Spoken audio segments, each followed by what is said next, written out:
Bismillahirrahmanirrahim. Assalamualaikum warahmatullahi wabarakatuh. Pertama-tama, marilah kita memanjatkan puji dan syukur kehadirat Allah Subhanahu wa Ta'ala karena kita masih diberi kesempatan untuk hadir di ruangan ini guna mengikuti diseminasi budaya positif di UPT SDN 18 Kalosi yang akan dilaksanakan oleh rekan guru kita dari CGP Angkatan 11.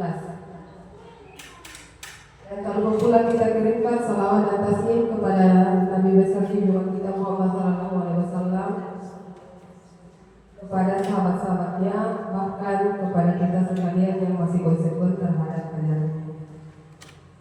Yang saya hormati Ibu Kepala Sekolah, yang terhormat Bapak Ibu rekan pendidik, peserta diseminasi pada siang hari ini.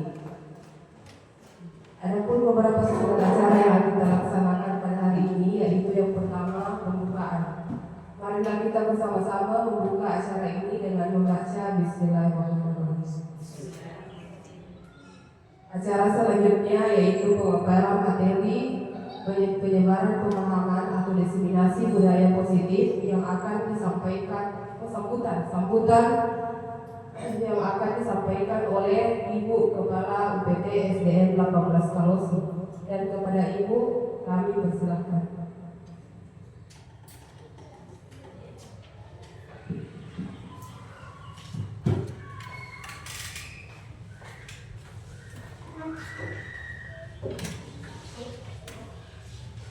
Assalamualaikum warahmatullahi wabarakatuh.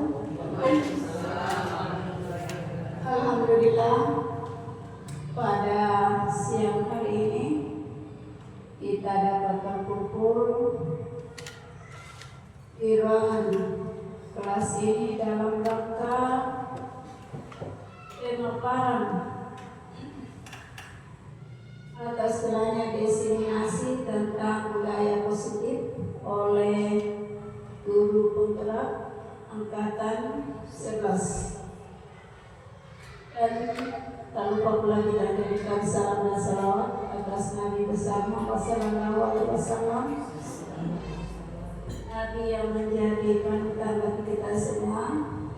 Mudah-mudahan di akhir zaman nanti kita mendapatkan syafaat dari beliau. Bapak Ibu yang saya hormati, alhamdulillah pada pertengahan kegiatan pendidikan guru penggerak tiba waktunya bagi Bapak Ibu untuk menyampaikan bagaimana budaya positif yang akan dilakukan, terutama memberikan pemahaman kepada rekan sejawat tentang budaya positif itu. Dan mudah-mudahan nanti apa yang disampaikan oleh Ibu calon guru penggerak ini menjadi bahan motivasi bagi kita dalam rangka pengembangan sekolah kita dalam hal bagaimana sekolah kita ke depannya supaya menjadi sekolah yang berbudaya, dalam arti terutama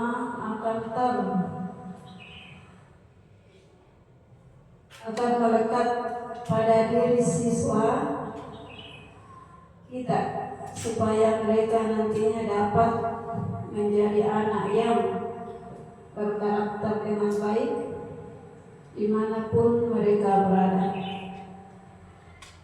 Oleh karena itu, kepada Ibu calon guru penggerak, mudah-mudahan nantinya ke depannya dalam rangka dengan adanya kegiatan pendidikan yang dilaksanakan saat ini, maka akan menjadi bahan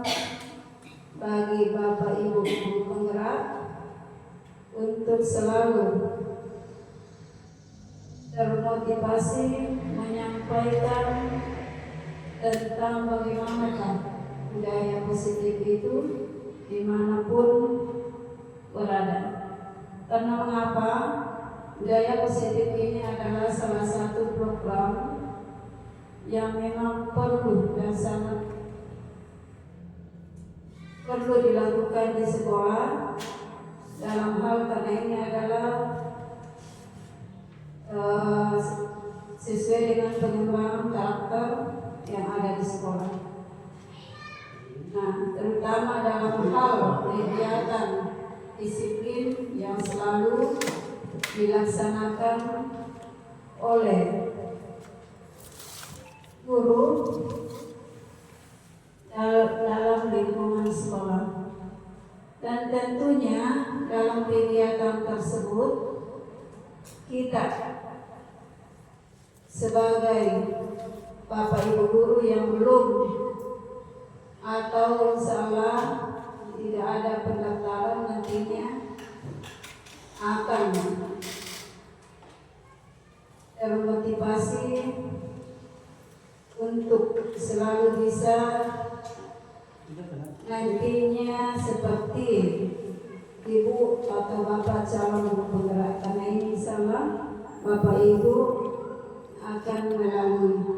Oleh karena itu pada kesempatan hari ini silakan Bapak Ibu untuk mencermati apa yang disampaikan. Mudah-mudahan pemahaman tentang budaya positif ini nantinya bisa melekat pada diri kita semua, terutama untuk bagaimana menyampaikan atau memberikan arahan kepada siswa kita di kelas masing-masing. Oleh karena itu, terima kasih banyak kepada Ibu Guru Penggerak. Mudah-mudahan apa yang nantinya diberikan atau disampaikan akan menjadi amal ibadah, dan mudah-mudahan apa yang disampaikan menjadi suatu kegiatan yang kontinu untuk kita lakukan bersama-sama. Oleh karena itu, kami akan memberikan kesempatan kepada Ibu, dan mudah-mudahan Bapak Ibu yang menjadi pendengar nantinya bisa memahami dan silakan bertanya tentang bagaimana budaya positif, bagaimana penerapannya yang seharusnya, supaya nanti kita mempunyai persepsi yang sama dalam pengembangan sekolah kita. Mungkin demikianlah apa yang bisa saya sampaikan tentang hal tersebut. Mudah-mudahan apa yang menjadi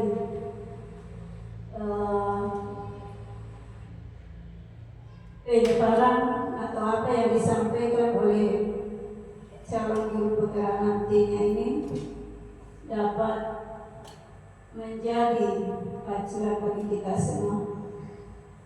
Saya ini Astagfirullahaladzim. Assalamualaikum warahmatullahi wabarakatuh. Waalaikumsalam.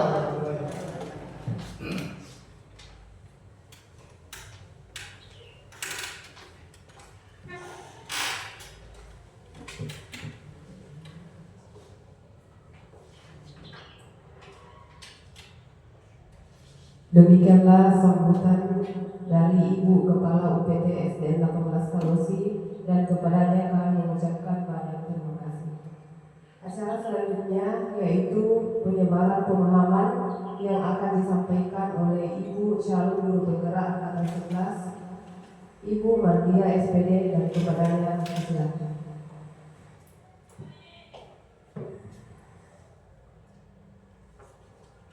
Bismillahirrahmanirrahim. Assalamualaikum warahmatullahi wabarakatuh.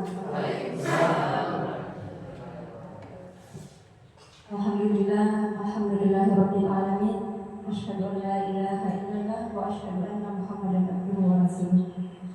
Puji syukur kita panjatkan kehadirat Allah Subhanahu wa taala atas berkat rahmat-Nya yang semata, sehingga pada kesempatan hari ini kita masih diberi kesehatan dan kesempatan untuk bisa berkumpul di ruangan ini guna melaksanakan salah satu tugas kami di Alur Merdeka sebagai pendidikan melaksanakan salah satu kegiatan kami di Alur Merdeka pada pendidikan guru penggerak. Salawat serta salam kita peruntukkan kepada Nabiullah Muhammad SAW, Nabi yang diutus ke dunia ini sebagai rahmatan lil alamin, Nabi yang membawa manusia dari alam yang gelap gulita ke alam yang terang benderang. Alhamdulillah, terima kasih yang setinggi-tingginya kami ucapkan kepada Bapak Ibu semua atas kesempatannya, atas kehadirannya bisa mengikuti kegiatan kami hari ini. Baiklah Bapak Ibu, pada kesempatan kali ini kami akan memaparkan tentang penyebaran pemahaman diskriminasi positif.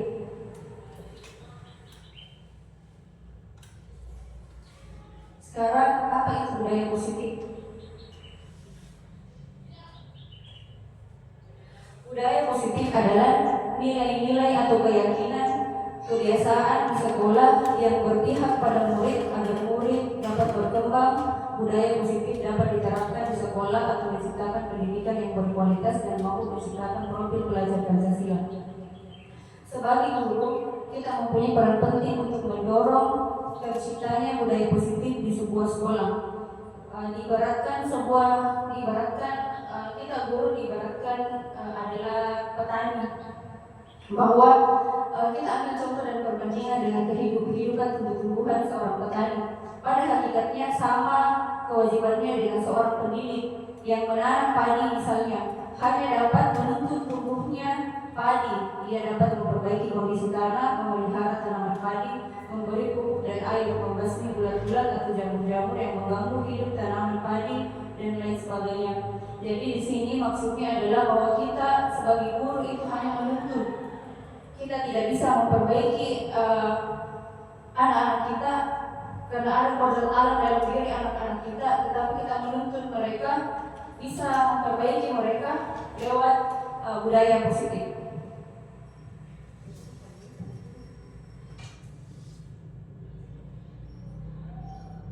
Adapun eksplorasi konsep yang akan kami sampaikan pada kesempatan hari ini adalah yang pertama, perubahan paradigma, stimulus, respon, dan teori kontrol, arti disiplin dan 3 motivasi perilaku manusia, keyakinan kelas, hukuman dan penghargaan, kebutuhan dasar manusia, posisi kontrol dan segitiga restitusi.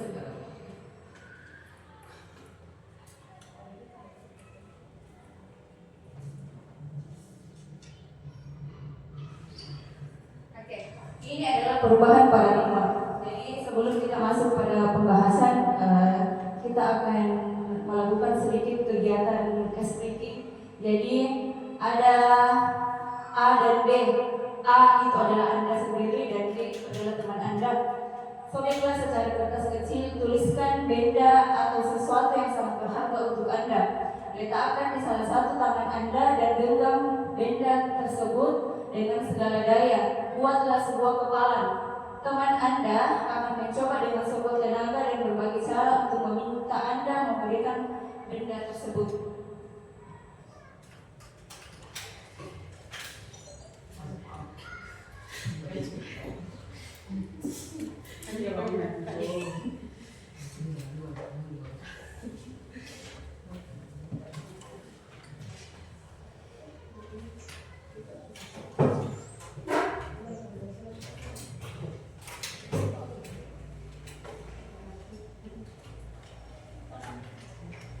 Jadi tulislah sesuatu yang berharga di dalam secari kertas tersebut, kemudian disimpan baik-baik. Entah itu berupa benda, mungkin ada rahasia di dalam keluarga Anda. Jadi kalian simpan baik-baik, kemudian kita dan teman kalian akan membantu kalian untuk membuka apa yang ada di dalam kita itu. Saya kasih waktu sekitar 2 menit. Maksudnya bebas saja atau bebas? Apa yang menjadi rahasia Anda? Apakah Anda ingin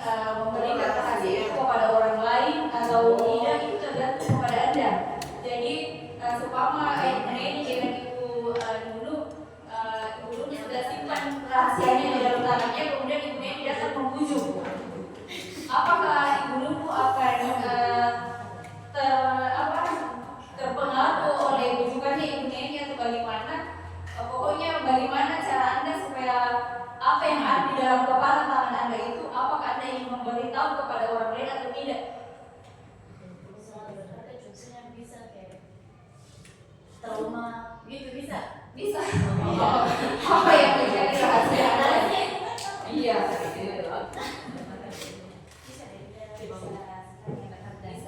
Pokoknya apapun yang Anda tulis dan teman Anda itu mengetahuinya. Oke.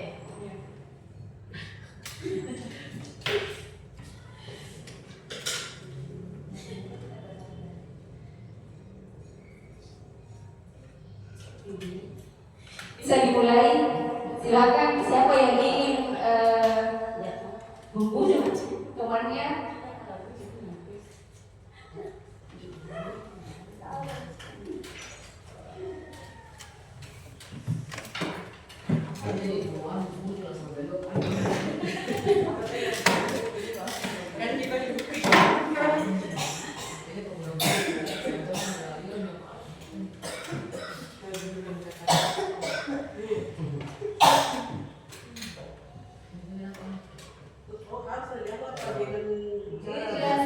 Silakan dengan berbagai macam cara. Apakah ada terpengaruh atau tidak? No comemos, pero si saben bien, no saben que no bien. Saben bien. Oh, pues susi que tienen tahu. Kan ada namanya Megita kan, Megita. Dari.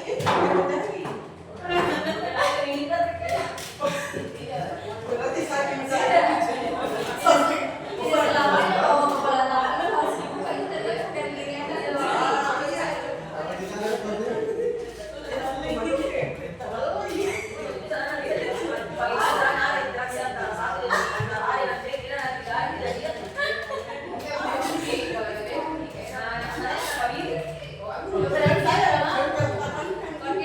Bapak Ibu?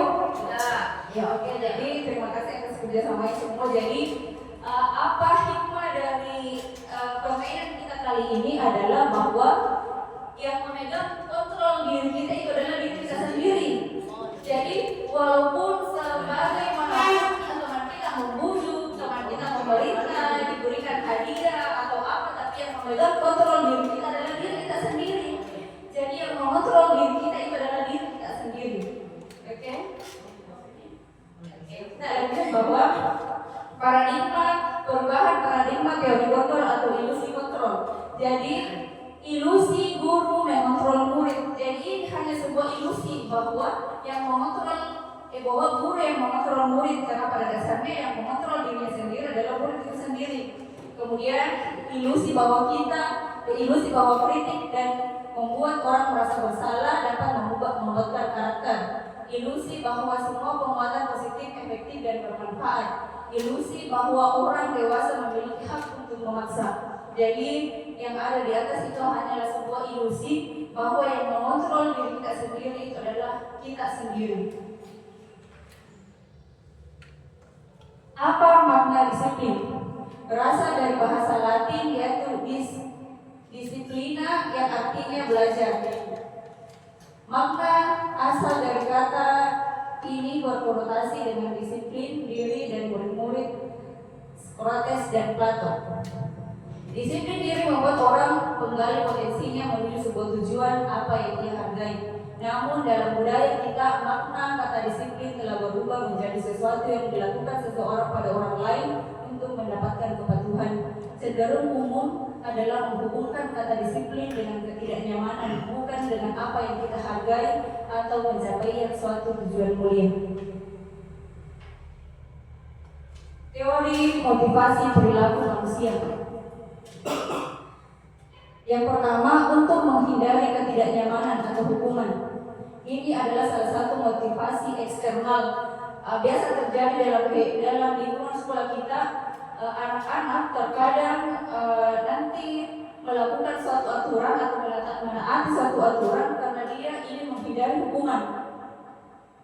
Nanti mereka melakukan suatu contohnya buang sampah. Nah kita pikir, oh ini guru, namanya buang sampah. Tapi dia menarik kita, nah buang sembarangan. Itu artinya bahwa hanya untuk menghindari hukuman atau ketidaknyamanan. Itu salah satu motivasi eksternal. Kemudian yang kedua adalah untuk mendapatkan imbalan dari orang lain. apa yang akan saya dapatkan apabila saya melakukannya. Jadi nanti seseorang itu melakukan suatu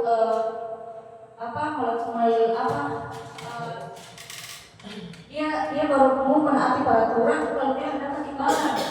Contohnya kalau anak kita bisa memborkas kesempatan bulan-bulan, itu namanya hanya motivasi eksternal, bukan motivasi dalam diri sendiri. Kemudian ada yang ketiga, yaitu untuk menghargai diri sendiri, menjadi insan sesuai harapan kita.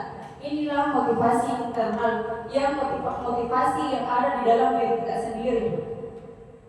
Itulah tujuan dari disiplin positif. Kemudian merdeka. Menurut Ki Hajar Dewantara, merdeka itu artinya tidak hanya terlepas dari perintah, akan tetapi cakap buat memerintah diri sendiri. Apa maksud dari kata merdeka di sini? Merdeka artinya merdeka bukan hanya sebuah kebebasan, tetapi merdeka itu adalah bagaimana kita bisa mengontrol diri kita sendiri, kita bisa memerintah diri kita sendiri, kita bisa berjalan bukan karena aturan orang lain, tetapi karena aturan diri kita sendiri. Kita yang memerintah diri kita sendiri. Itulah namanya merdeka. Jadi merdeka bukan artinya kita bebas ke sana kemari, bukan. Tapi merdeka dalam artian kita memerintah diri kita sendiri, bukan diperintah oleh orang lain. Apa saja yang termasuk dalam budaya positif? Yang pertama adalah kesepakatan kelas, keyakinan kelas, dan lingkungan positif. Keyakinan kelas, hukuman dan penghargaan. Mengapa tidak peraturan saja? Mengapa harus keyakinan kelas? Bapak Ibu perlu tahu apa perbedaan antara peraturan dan keyakinan kelas.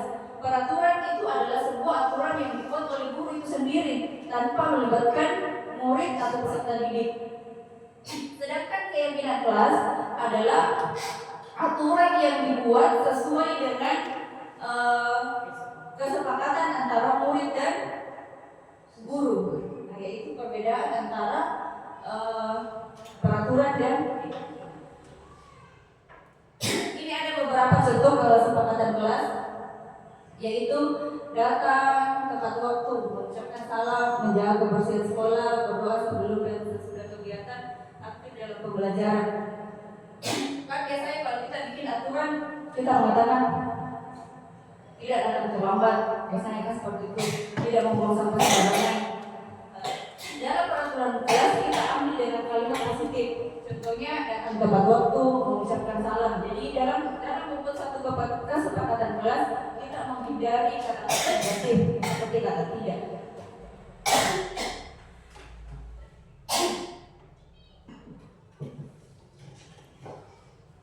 Nah, sekarang yang selanjutnya adalah hukuman atau konsekuensi.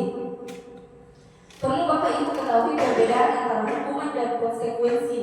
Hukuman itu biasanya dia bersifat negatif, dia bersifat menyakiti, atau dia bersifat permanen. Maksudnya yang dirasakan itu bersifat permanen. Kemudian konsekuensi itu dia bersifat positif dan tujuannya itu kalaupun ada rasa sakit yang dirasakan oleh anak itu hanya sementara. Nah, itu perbedaan antara hukuman dan konsekuensi. Sekarang di sini saya akan meminta kembali Bapak Ibu untuk kita berdiskusi. Apakah tindakan yang dilakukan oleh guru di atas termasuk suatu hukuman atau konsekuensi? Yang pertama, mencatat 100 kali di buku kalimat saya tidak akan terlambat lagi karena terlambat ke sekolah. Kira-kira ini termasuk hukuman atau konsekuensi?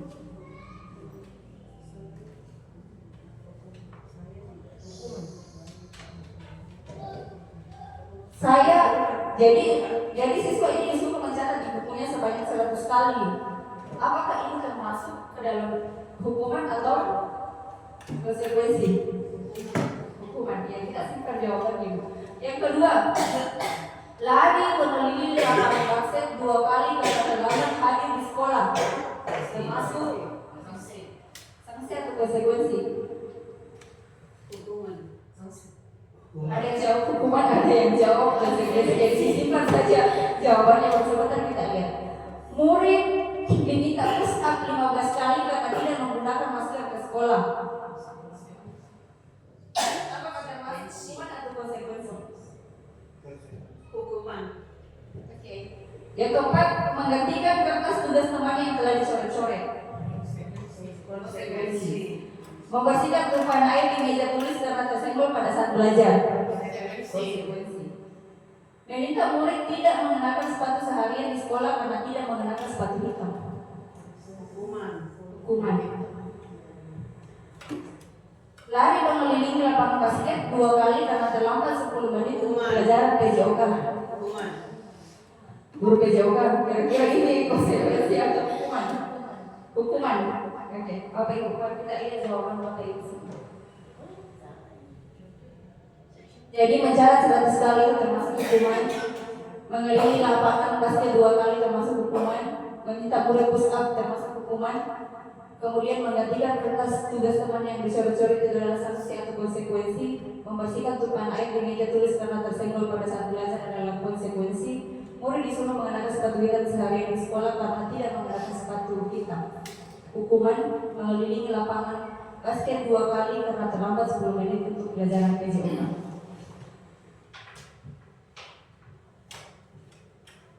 Ini adalah perbedaan antara hukuman dan sanksi. Yaitu hukuman itu sesuatu yang menyakitkan harus terjadi. Kemudian konsekuensi sesuatu yang harus terjadi. Kemudian pada hukuman membuat anak sakit fisik, sakit hati dalam jangka lama. Kemudian pada konsekuensi membuat anak merasa tidak nyaman dalam jangka waktu pendek. Hukuman anak membenci kedisiplinan, sanksi dan konsekuensi anak menghargai disiplin. Dalam hukuman ada paksaan, kemudian pada sanksi atau konsekuensi itu ada stimulus dan tanggapan. Hukuman anak mendorong anak menyakiti diri sendiri. Pada konsekuensi mendorong anak agar mudah menyelesaikan diri. Kemudian pada hukuman konsep diri yang buruk. Kemudian pada sanksi konsekuensi konsep diri yang baik. Anak belajar untuk menyembunyikan kesalahan, anak belajar untuk mematuhi peraturan. Marah, rasa bersalah dipermalukan, rasa tidak dihargai, kehilangan hak, dibuat tidak nyaman, diasingkan untuk sementara. Jadi inilah perbedaan antara hukuman dan konsekuensi. Kalau hukuman itu dia sifatnya permanen atau dalam jangka waktu yang lama. Contohnya biasanya kalau kita permalukan anak-anak, kan biasa mungkin kita sudah pernah mengalami kita pun jangan sekolah di marah-marah kalau dia masih dari dulu. Nah itu kan itu namanya dia sakit hati dalam jangka yang permanen, jangka lama. Beda dengan konsekuensi, dia merasakan sakit tapi hanya dalam jangka waktu yang pendek. Demikianlah yang sempat saya sampaikan. Masih ada materi selanjutnya dan akan disampaikan oleh rekan saya.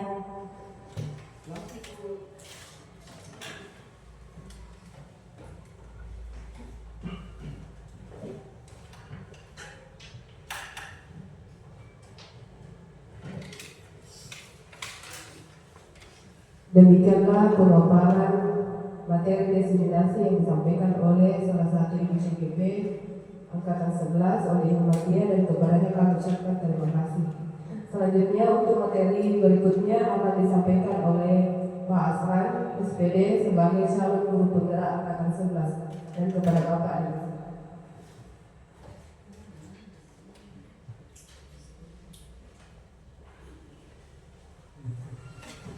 Bismillahirrahmanirrahim. Assalamualaikum warahmatullahi wabarakatuh. Terima kasih. Baiklah, saya akan melanjutkan pemaparan tadi pada kegiatan diseminasi pada modul 1.4 tentang budaya positif yang perlu dikembangkan di sekolah. Baik, materi saya pada kesempatan yang berbahagia ini adalah terkait dengan 5 posisi kontrol. Nah, ke-5 posisi kontrol ini itu mulai dari penghukum, pembuat orang merasa bersalah, kemudian ada juga guru itu sebagai teman, kemudian ada juga guru sebagai pemantau, dan guru sebagai manajer. Nah, kita akan bahas satu persatu ya, bagaimana yang dikatakan bahwa guru itu adalah penghukum. Nah, di sini ada contohnya, misalnya guru memberikan hukuman, misalnya menghardik, menunjuk-nunjuk, menyakiti dan menyindir. Nah, itu namanya guru penghukum. Kemudian guru misalnya berkata, kalau kamu tidak melakukannya, awas ya, rasakan. Itu juga adalah ciri-ciri dari seorang guru penghukum. Nah, kemudian bagaimana hasilnya? Ya, biasa itu siswa memberontak, kemudian menyalahkan orang lain, padahal si anak ini yang benar-benar bersalah. Kemudian timbul juga pada anak itu sering berbohong. Nah, bagaimana kaitan dengan dunia berkualitas? Ya, murid meletakkan guru di luar dunia berkualitas. Nengarang taruh.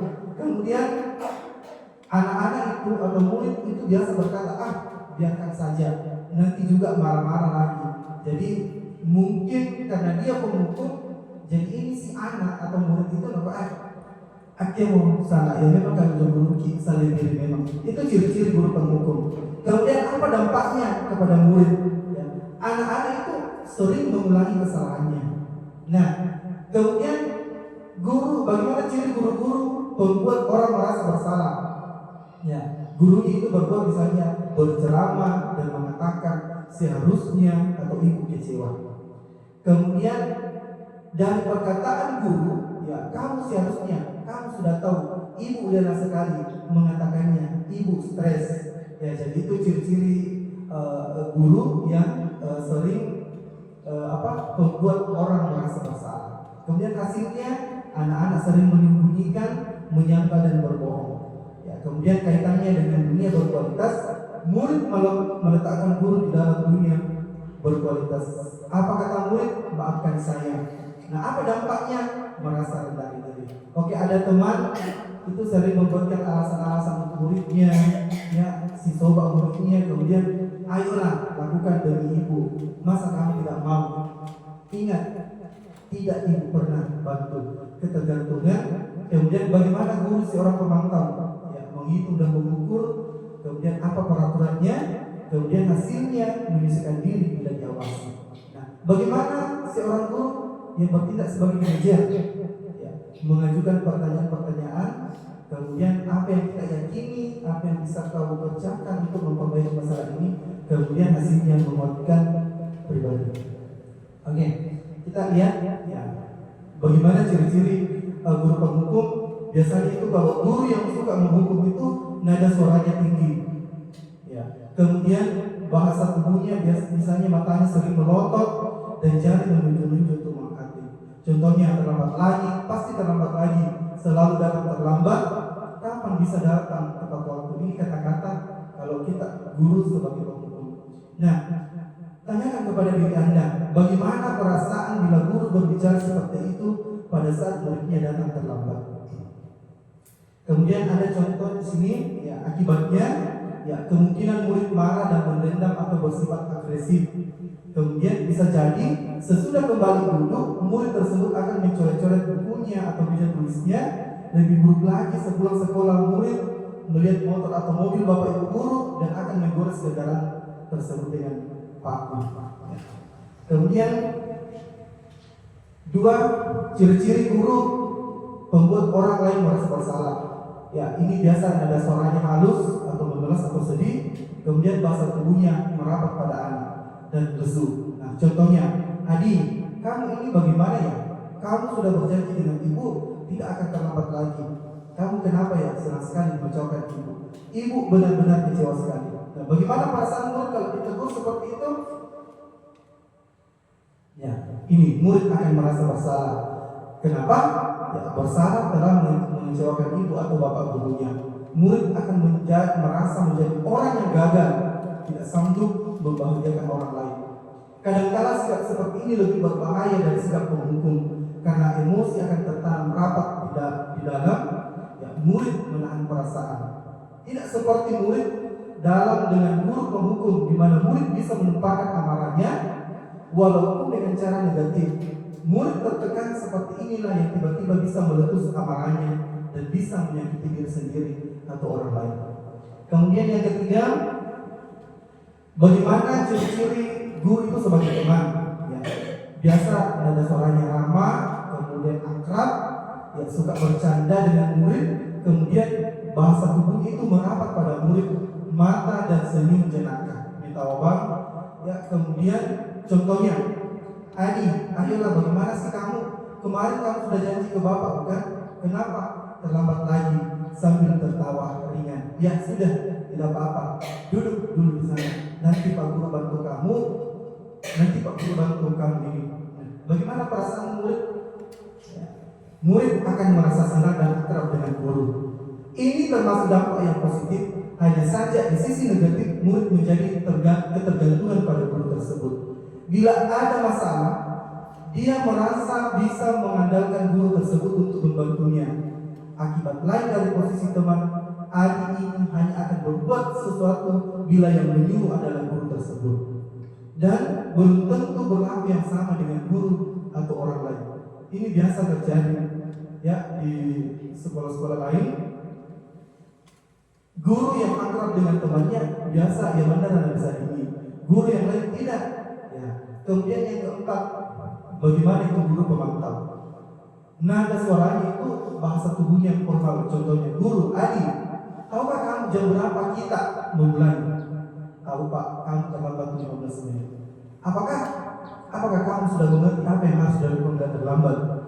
Paham Pak, saya harus tinggal kelas pada jam istirahat nanti dan mengerjakan tugas ketertinggalan saya. Ya benar. Nanti pada saat jam istirahat kamu harus sudah di kelas untuk menyelesaikan tugas yang tertinggal tadi. Saya tunggu. Bagaimana perasaan murid? Kalau diberlakukan seperti ini, ya murid memahami sanksi yang harus dijalankan karena telah melanggar salah satu peraturan sekolah. Guru tidak menunjukkan suatu emosi yang berlebihan, menjadi marah atau membuat merasa berbuat salah. Murid tetap dibuat tidak nyaman, yaitu dengan harus tinggal kelas pada waktu jam istirahat dan mengerjakan tugas. Guru tetap harus memonitor atau memantau murid pada saat mengerjakan tugas di jam istirahat, karena murid tidak bisa ditinggal seorang diri. Kemudian ciri-ciri guru seorang manajer, ya, nada suaranya tulus, bahasa tubuh tidak kaku, kemudian mendekat ke murid. Ya, contohnya seperti ini ya. Kemudian bagaimana perasaan murid diperlukan seperti ini? Ya. Nah, pada posisi manajer, maka suara guru sebaiknya tulus, tidak perlu marah, tidak perlu meninggikan suara, apalagi menunjuk jari ke murid, berkaca pinggang atau bersikap seolah-olah misal tampak sekali akan perbuatan murid ataupun berserta gurau menempatkan diri sebagai teman murid. Fokus adalah pada murid, bukan untuk membahagiakan guru atau orang tua. Bila guru mengambil posisi pemantau, guru akan melihat apa sanksinya, apa peraturannya. Namun pada posisi manajer, guru akan mengembalikan tanggung jawab pada murid untuk mencari jalan keluar permasalahan yang tentu dengan bimbingan guru. Baik, kita lanjut. Sekarang kita masuk pada restitusi segitiga. Apa itu restitusi? Ya, restitusi di sini adalah proses menciptakan kondisi bagi murid untuk memperbaiki kesalahan mereka, sehingga mereka bisa kembali pada kelompok mereka dengan karakter yang lebih kuat.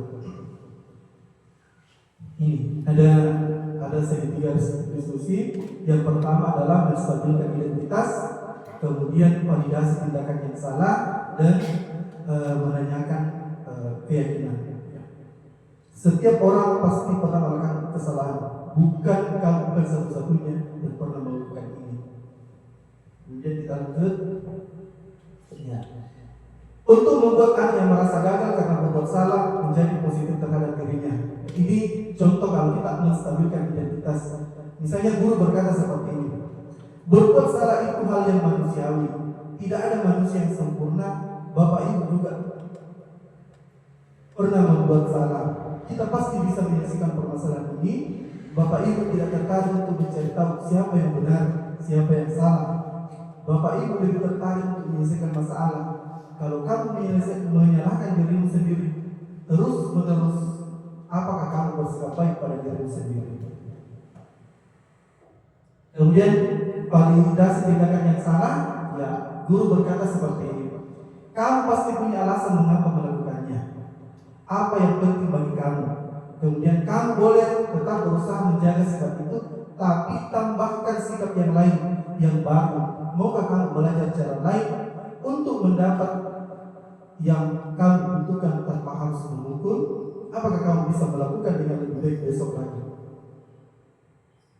Ya, kemudian kita masuk pada kebutuhan dasar manusia. Di sini ada 5 kebutuhan dasar manusia. Yang pertama adalah cinta kasih atau rasa memiliki dan dimiliki. Kemudian penguasaan. Kemudian yang ketiga bertahan hidup. Kemudian kesenangan dan kebebasan.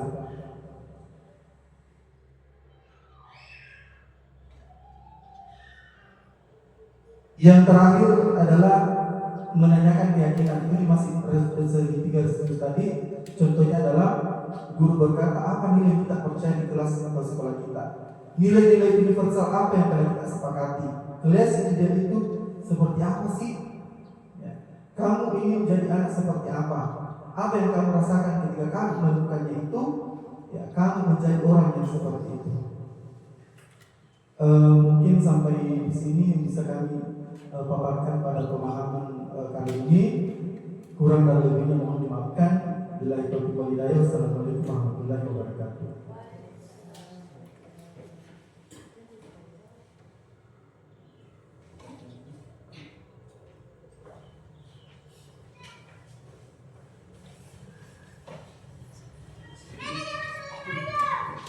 Demikianlah pemaparan budaya positif yang telah disampaikan oleh Ibu Bapak calon guru penggerak angkatan 11, dan kita sudah mendengarkan semua hal-hal yang perlu kita lakukan tentang penerapan budaya positif, dan itu merupakan hal-hal yang sangat bermanfaat untuk kita tentang bagaimana posisi kontrol seorang guru yang baik dan bagaimana sikap kita terhadap peserta didik kita dan posisi-posisi kontrol yang lainnya.